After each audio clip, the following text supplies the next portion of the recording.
to Coffee Not Found, the podcast for gamification and advertising.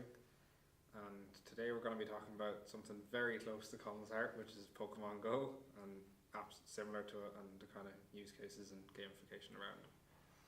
Yeah, I got this. You just sit back, it's fine, I got this. So obviously Pokemon Go, the first thing vast majority of people will say is, people still playing that? Yeah. And yes we are. And actually, weirdly enough, it's had a surge. So it did that thing where all apps do, where it was like, and then down, but it actually went back up and it's kind of got a bit of a plateau now and people are playing it a lot more regularly. The reason for that mainly is the community element. So a lot of games implement community elements normally, but they are face-to-face, or not face, they're online elements. So, you have chat rooms where you're kind of coordinating and everything else. With Pokemon Go, it's because it's real world, so everybody's meeting up. So, for example, we're based here in Drogheda in Ireland, so we get this drilled into us by everybody who's from Drogheda. It's Ireland's biggest town. It's 80,000 people, and there's probably about 50 to 100 active players in the area. Might not sound like a whole heap, but like it's a very kind of close-knit community, And I mean, you're you have to remember Ireland's a relatively small country. Yeah, so. Exactly. I mean, if you go into Dublin, it's huge, and even I've done it and played it in London as well. Although in London it's a bit strange. There isn't that community element because nobody will talk to each other. So in Dublin, standing across the street from each other, yeah. Whereas I noticed that outside Google headquarters in Dublin. Yeah. Okay. All right. Well, one of the days, but there was a group of people that went by together as well. Yeah, and that's the thing. Everybody self-organizes, and I mean, our group in Drogheda, the oldest guy is 72, and the youngest guy comes with his mammy, and he's just turned 9. So there's a wide variety of players out there, and because of the community element and because of the real-world element, it has been cashed in on a bit properly by Niantic and by other people as well. So those that aren't familiar, Niantic built a game called Ingress, which didn't really do all that much. Did okay, I guess. But that technology was then used to build Pokemon Go. And that's how Niantic ended up being Pokemon Go.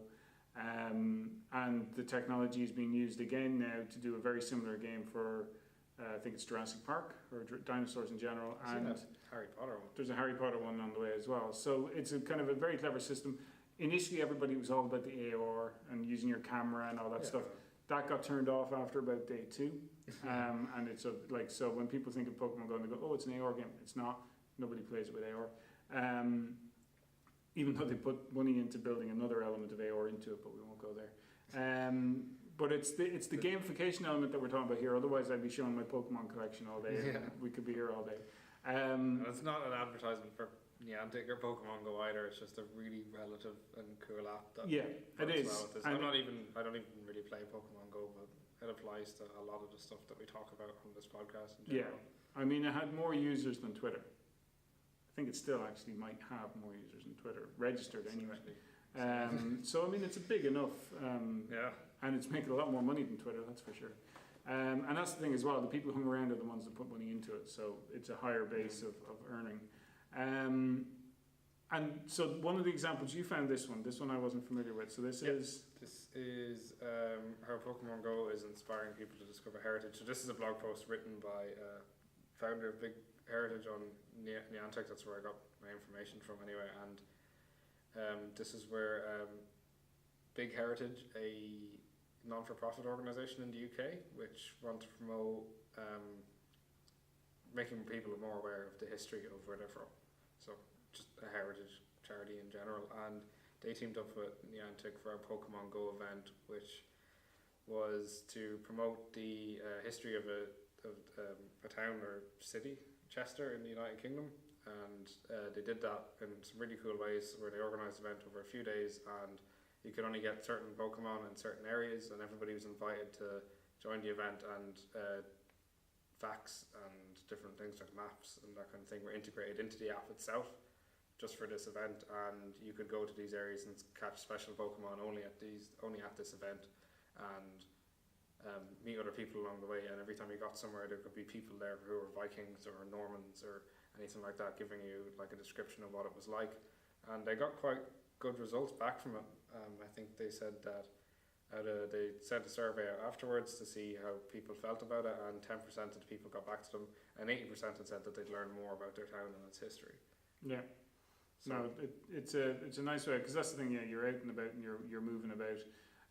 In terms of tie-ins commercially as well, so Pokemon themselves, Niantic or Pokemon, run real life events on top of, like, okay, they run events in the game, but they run organised ticketed events, and they teamed up with Unibale Rodamco shopping centres. I'd never heard of them. They're not in Ireland, but they would have had shopping centres in the likes of Stockholm, Paris, Barcelona. So they have big shopping centres, and they run events. So you can go in, and they've like special Pokemon that only can be caught there, and all bits and pieces. So they've kind of very cleverly tied themselves in. It draws a large bunch of people to these shopping centres, and it creates a bit of a buzz. They also had sponsored Pokestops.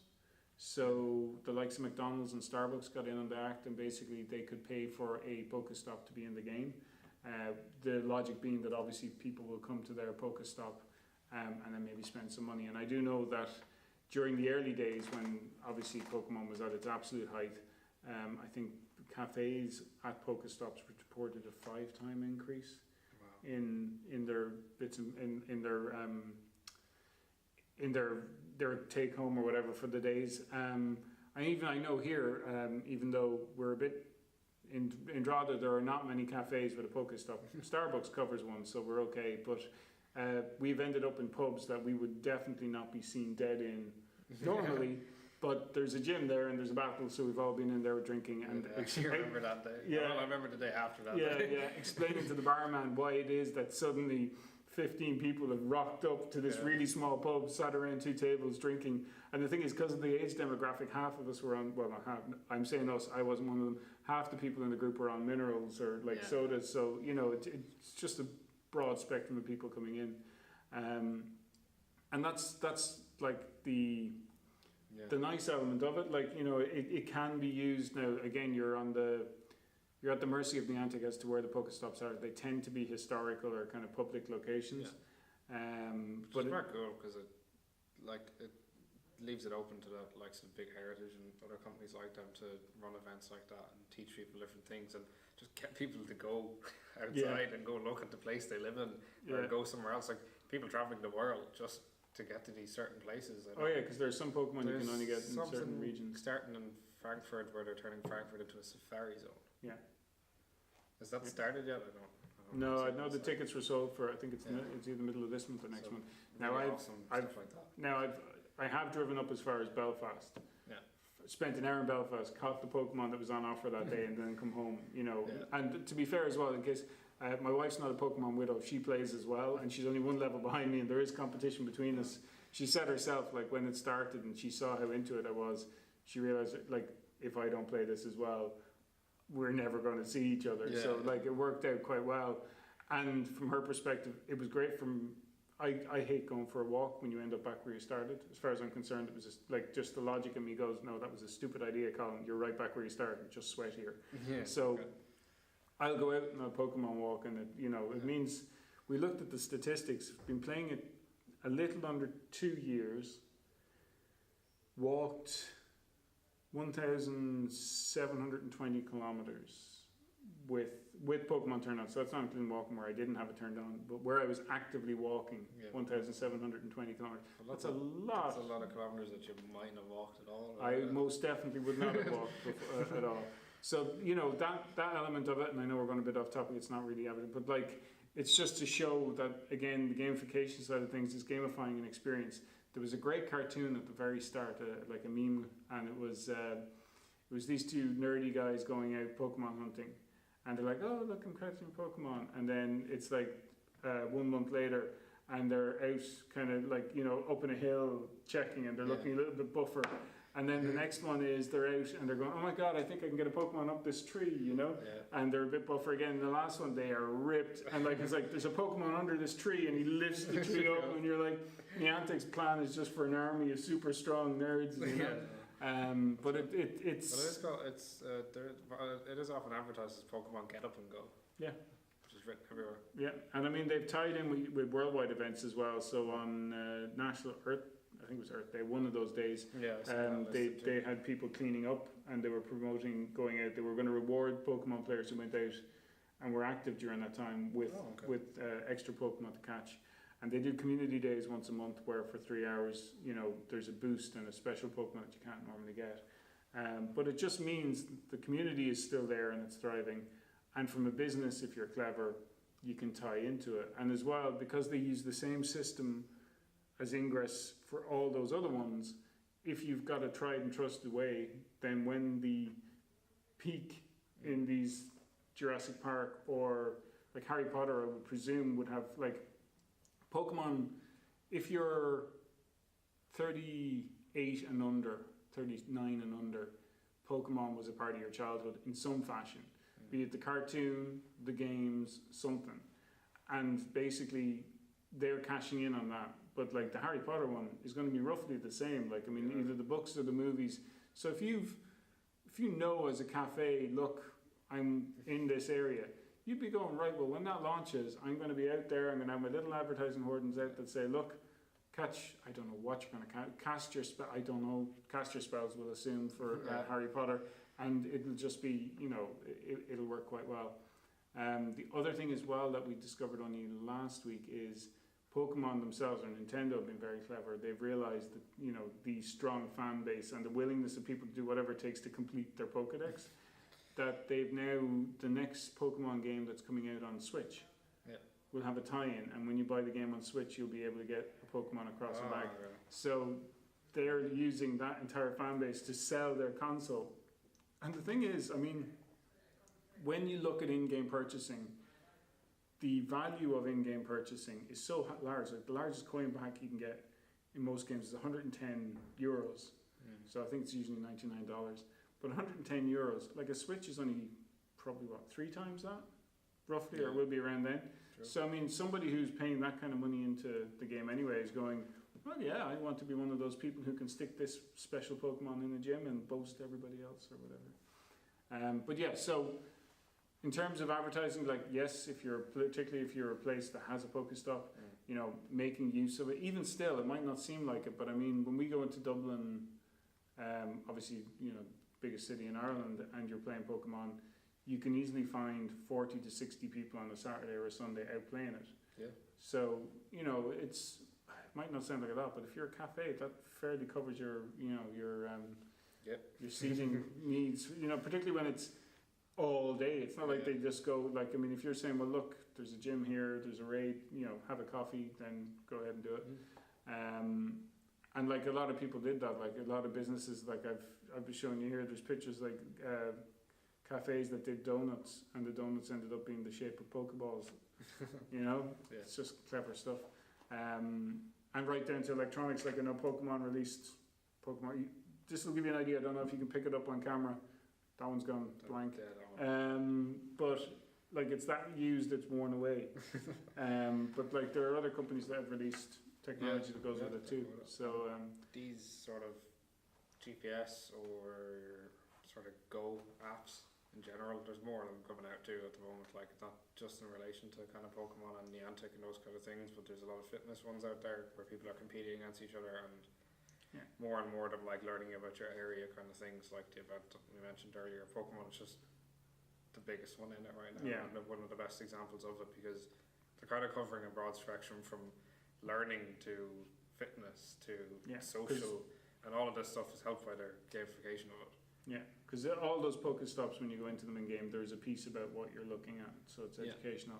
I mean, it's glorified geocaching. Yep. That's what it is. It's the next evolution of it.